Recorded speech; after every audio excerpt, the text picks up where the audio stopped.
Welcome back to my Books for Young Men to Read series. I said last week we're going to be talking about a non-fiction book, and I found one which I think is great. You're going to have to hear me out for this. It is Thomas Sankara's Women's Liberation and the African Freedom Struggle. So, listen, hear me out. If you're slightly older, you're going to be thinking, Thomas Sankara, isn't that a little bit complicated? I don't think so.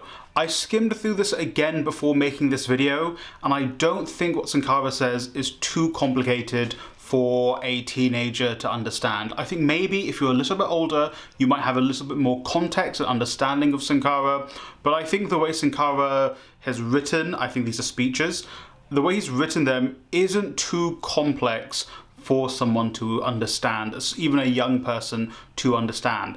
And you know, you can definitely find this for free online, these speeches anyway. So I'm going to put a link to this book down below anyway, but I'm pretty sure you can probably find these for free online for you to read regardless. So let's talk about it. So there's a couple of reasons I went for the Sankara collection of speeches. One, I genuinely just think they are so important and interesting, and definitely, you know, when I first read this I was like, yes, I understand Sankara and I get why Sankara was so popular.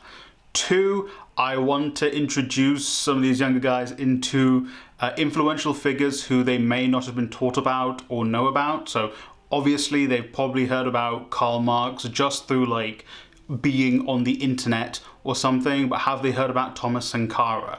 We're not taught about that. I mean, at least in the UK, I don't remember ever being taught anything about African history outside of the transatlantic slave trade. So, you know, learning about, and I guess this is more like modern history, I suppose, learning about people like Sankara could actually open their mind to looking into more people. And thirdly, unfortunately, young men are being influenced by people who clearly don't like women, or at least people who present themselves as women. You know, these far-right influencers very clearly have a clear view and role for women in their mind, and it's not a good one. And unfortunately, we're seeing a rise of young men trying to perpetuate these ideas because they hear the guy with the Lamborghini saying them, so it must be true.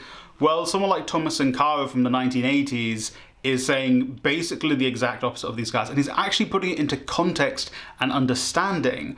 Obviously, no man, I think, will have a perfect understanding of the role that women face in society and the struggles that they face. But Sankara, at the very least, is putting it into far better understanding and context than these far-right influencers ever could or would do.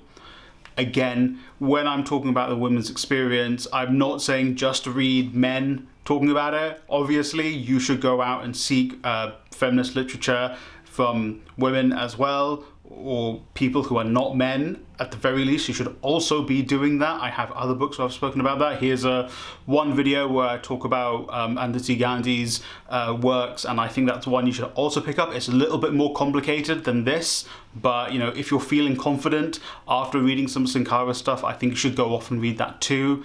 Again, but I thought because this was a very accessible read, you can probably get this for free online, and also just reading it myself, it was easy to understand. Obviously there is some context, kind of like, you know, the actual contemporary, what was happening in Burkina Faso and across Africa at the time, I had to learn more about, but the meat of what Sankara says is actually very easy for you to understand. Now, at the back of this book, there's an excerpt which I think really boils down the essence of what is in this, so I'm going to read it from the page. So I'm going to read it like this so you can see me.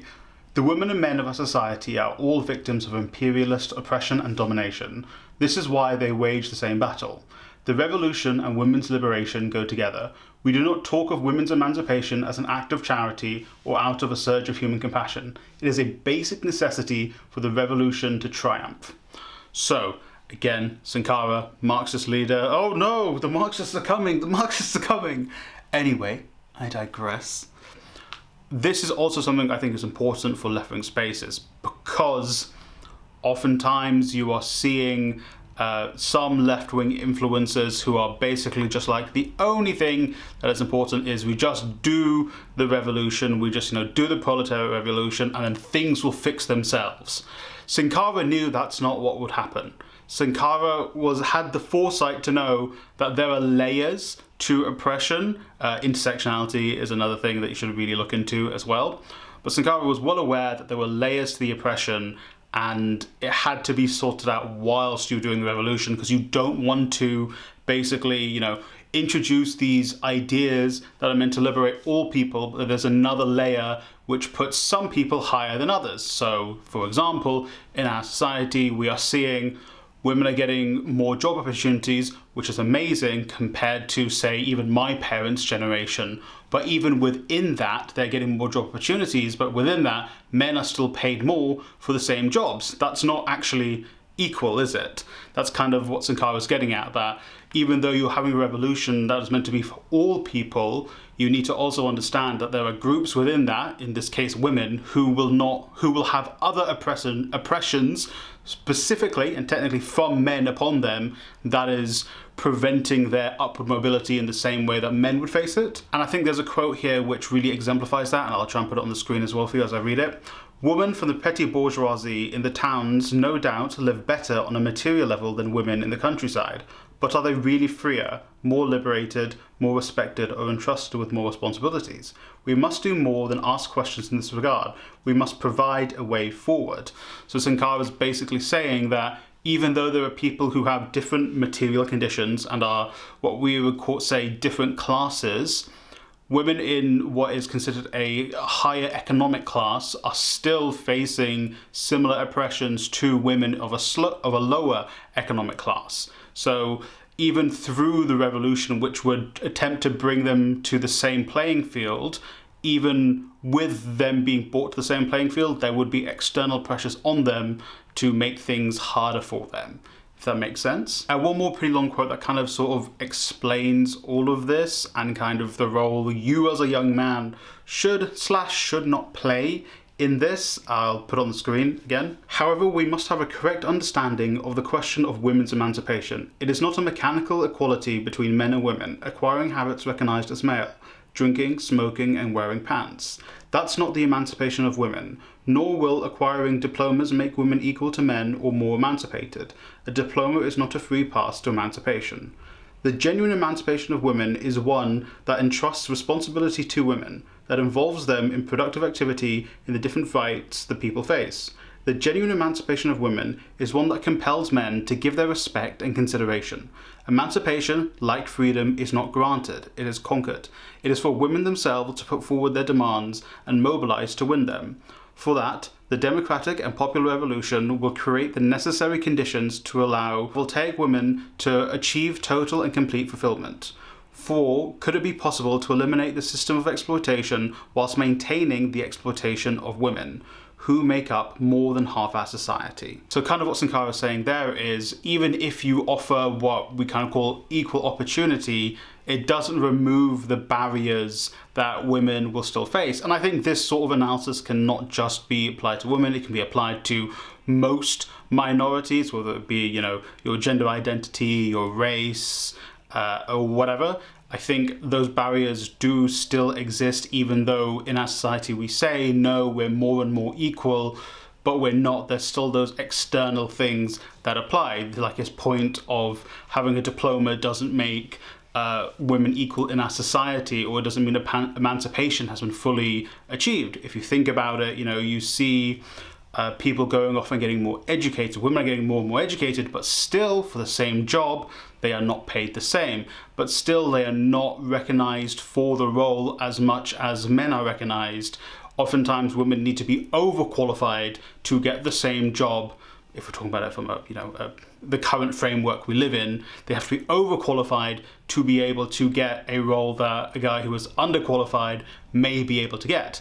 Again, there are still other barriers to entry there. Maybe race is a factor for it. We know from studies done in the UK that someone with a more ethnic sounding name is less likely to pick up a job than someone who doesn't have an ethnic sounding name. That's another layer of oppression that needs to be dealt with, just like Sankara says. But also Sankara says here that women need to be the ones to mobilize this. So you as a guy, you can be like, yeah, I agree with everything Sankara is saying, but you aren't going to be the one that has to lead the movement.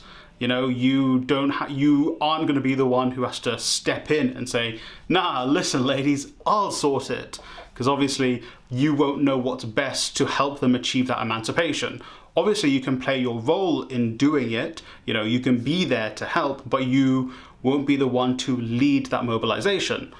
It's the same thing with racism. You know, if you are a white guy, you're not going to be the one who is at the forefront of the goal of people trying to emancipate people of color in the West. You know, if you see people, you know, going to try and achieve, you know, more equal employment rights for people of color, you aren't going to be the one who's going to be at the forefront being like, I'll lead the way, I know what's best. Because you don't.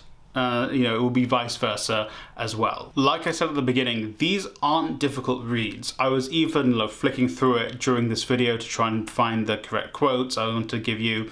Again, they weren't hard reads. I was actually stopping and reading paragraphs when I should have really been looking for the correct quote, because my camera is going to be like, hey dude, why am I recording you doing nothing?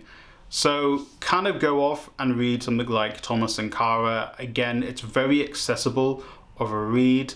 And, you know, again, there might be some stuff that's brought up that maybe you just don't have the context for, which I think regardless of your age, you just might not have the context if you don't know, 1980s Burkina Faso history and politics, obviously. But there might be other things that you don't fully know or understand. But I think, you know, you can go off and read more about that. It's pretty accessible to get these things. Again, I'll put links to this down below, but also you'll probably be able to find this for free online. Probably like, I can't remember the name, the web code. It's like marxist.com or .org or something. I'll put it here if I can find it online. But you'll probably be able to find this to read for free. Again, also, like I said at the beginning, just going off and reading men talking about women's emancipation probably isn't the best thing to do. Aditi Gandhi is someone I highly recommend that I learned a lot from. I've got a video where I discuss her writing a little bit here and how you can get that writing for free as well, which is awesome. Also, I recommend you go off and read about stuff like intersectionality. Obviously, I know, you know, some of you might be like, oh, that sounds woke, that sounds DEI, Jesus Christ. But listen, it genuinely, knowing about these things actually helps you understand these things. As always with this series, you don't need to be a guy to read this book. You know, you don't need to identify as a man or a young man to read this book. Anyone can go and read this. I very much recommend Sankara, and especially this speeches he wrote and spoke on women's liberation and women's emancipation in relation especially to the African struggle in the 80s, well, I guess the 20th century as a whole. Thank you for watching. Shout out to my members. Members get extra content, they get a say in the videos I make, they get an influence my thumbnails and stuff. If you're interested in becoming a member, it's £2 a month. These guys really help support me with this channel. If not, you getting to this part of the video is like amazing. Thank you for getting here. Comment down below Pikachu if you've reached this part of the video, so I know you got to this part. And as always, I hope you read a great book today.